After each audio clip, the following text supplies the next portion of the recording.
Louvado seja nosso Senhor Jesus Cristo, para sempre seja louvado. Meus queridos e amados irmãos, chegamos no Sábado Santo, sábado da Vigília Pascal. E hoje eu não vou meditar todos os textos, porque são 7 leituras do Antigo Testamento, acompanhadas de um salmo, cada leitura, depois um salmo e também uma oração. Então, toda a história de salvação do povo da antiga aliança, sendo também ali uma imagem, uma tipologia para a salvação do povo da nova aliança em Jesus Cristo, então se tornaria muito cansativo fazer todas as leituras aqui. E depois vem a leitura do Novo Testamento, e a leitura que será feita será da carta de São Paulo aos Romanos, capítulo 6, do 3 ao 11. Ou pode ser outra carta do Novo Testamento. E o Evangelho é o de São Lucas, capítulo 24, versos do 1 ao 12. Então, a liturgia da palavra desse Sábado Santo, ou seja, da Vigília Pascal, mostra para nós toda a história da salvação, toda a economia da salvação, todo o mistério da piedade. Desde sua preparação no Antigo Testamento, na Antiga Aliança, nos primeiros sinais e tipologias realizados com homens da Antiga Aliança, até a encarnação do Verbo, a sua morte e a sua ressurreição. Então, o Evangelho de hoje traz para nós essa grande oportunidade de meditarmos na ressurreição de nosso Senhor Jesus Cristo. Veja, existe uma grande debilidade, um grande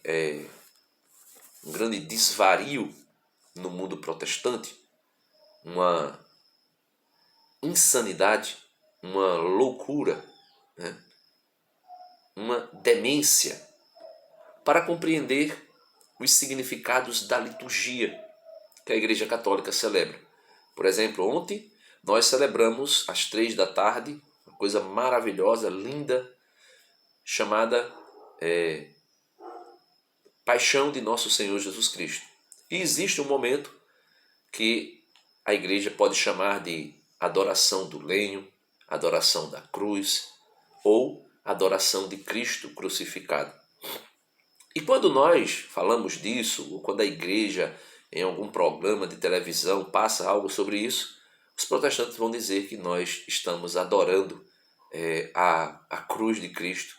Quando fazemos, como eu coloquei aqui no canal, os 2 últimos vídeos aí, uma procissão de Jesus Cristo morto e que se encontra com Nossa Senhora das Dores, com a Mãe das Dores, eles vão dizer que nós estamos crendo no Cristo que ainda está morto e adorando o Cristo morto e Maria também de conjunto, Isso chega a ser de uma mentalidade tão pobre, tão medíocre, tão vazia de significados, que seria uma loucura, seria um desvario. Mas o que esperar de um povo que se separou da Mãe Católica? O que esperar de pessoas que se apartaram da Mãe Católica e mesmo quando estavam no seio da Santíssima Mãe, a Igreja, não compreendiam os significados litúrgicos que nós celebrávamos.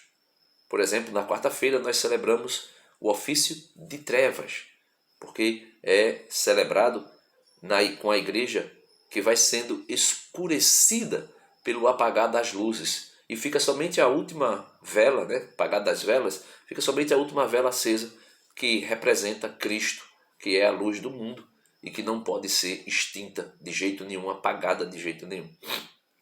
E aí eles vão dizer que nós celebramos o ofício das trevas, como se nós estivéssemos fazendo um ofício satânico, das trevas, de Satanás. Então, assim, eu não consigo entender qual pobreza mental. Por exemplo, hoje nós vamos celebrar a Vigília Pascal. E na Vigília Pascal nós celebramos, depois ali seria bom que todas as igrejas fizessem isso, começasse bem tarde e depois da meia-noite se celebraria, né, a ressurreição de Cristo, né, aí depois da meia-noite.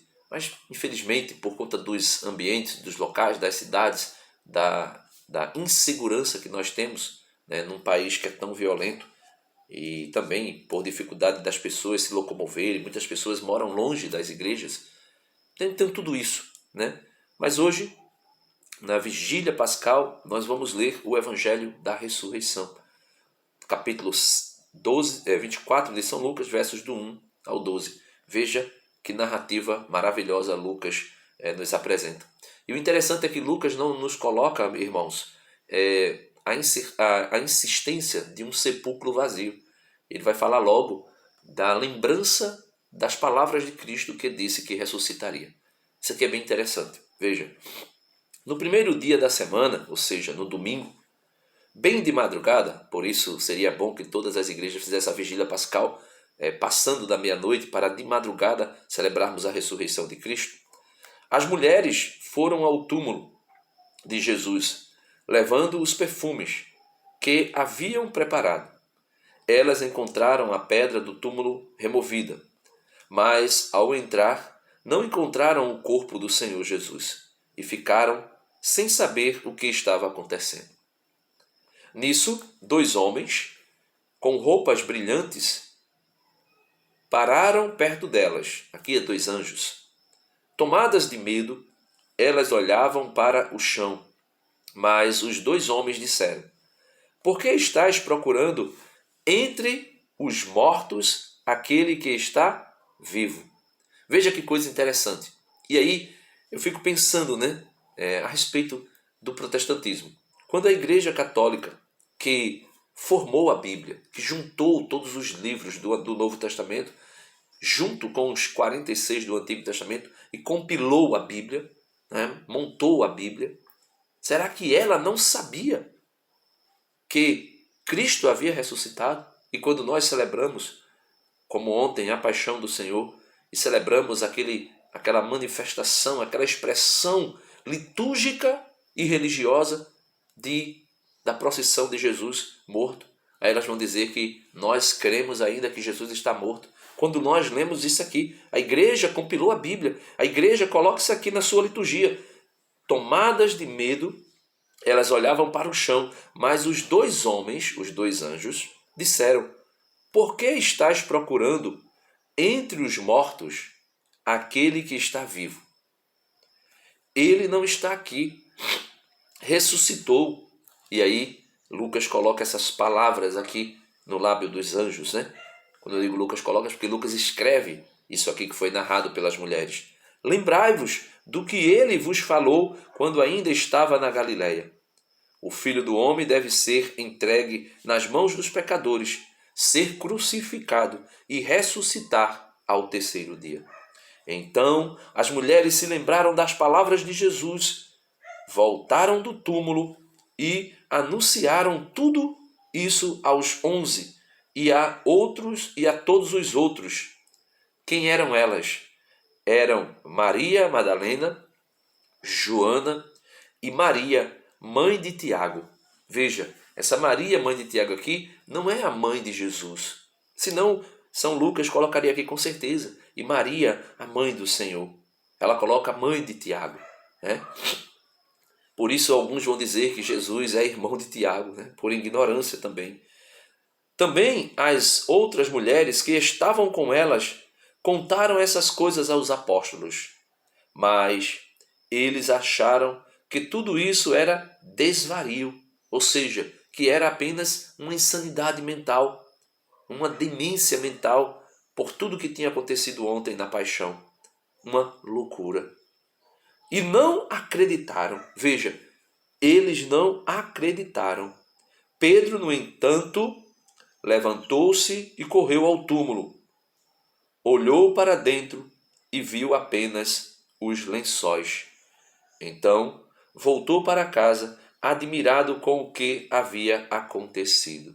E aqui nós podemos ver, meus irmãos, e contemplarmos que Jesus ressuscitara dos mortos, que Jesus está vivo. Porque procura entre os mortos aquele que está vivo. Versículo 5. Tomadas de medo, elas olhavam para o chão. Mas os dois homens, os dois anjos, disseram: por que estáis procurando entre os mortos aquele que está vivo? Meus irmãos, isso aqui é extraordinário. Isso aqui é lindo. Eu gostaria de dar um conselho a você que vai à Vigília Pascal, né? E deve ir, porque quem é católico de verdade não falta por nada à Vigília Pascal, a não ser que seja por motivo verdadeiramente justo, uma doença, alguma coisa do gênero, ou quem sabe uma escala de trabalho que você caiu. Mas experimenta, faz a experiência de assistir, ouvir todas as leituras, meditar na história da salvação, que nos será narrada, que nos será mostrada aos olhos, como Paulo disse aos Gálatas: ó Gálatas insensatos, por que voltastes à carne depois de terem visto diante de vossos olhos Cristo crucificado? Então, que nós possamos verdadeiramente experimentar essa liturgia, que depois de terminar a liturgia da palavra, vem também a liturgia batismal, né, se faz toda a ladainha, né, de todos os santos, depois vem a bênção da água batismal, o batismo e renovação, né, do batismo, e também depois vem a liturgia eucarística, e aí nós concluímos a Vigília Pascal. Então, Deus abençoe você e não perca a Vigília Pascal. Experimenta esse mistério que, graças a Deus, graças ao nosso bom Deus, é possível vivê-lo graças ao poder que há na liturgia, nos símbolos, nos significados. Nós não somos uma igreja que tem apenas o nome de Jesus na parede. Nós somos uma igreja que tem um corpo litúrgico. Nós somos uma igreja que tem uma liturgia entranhada de grandes significados sobre a história da nossa salvação. Deus abençoe a todos. Em nome do Pai, do Filho e do Espírito Santo. Amém.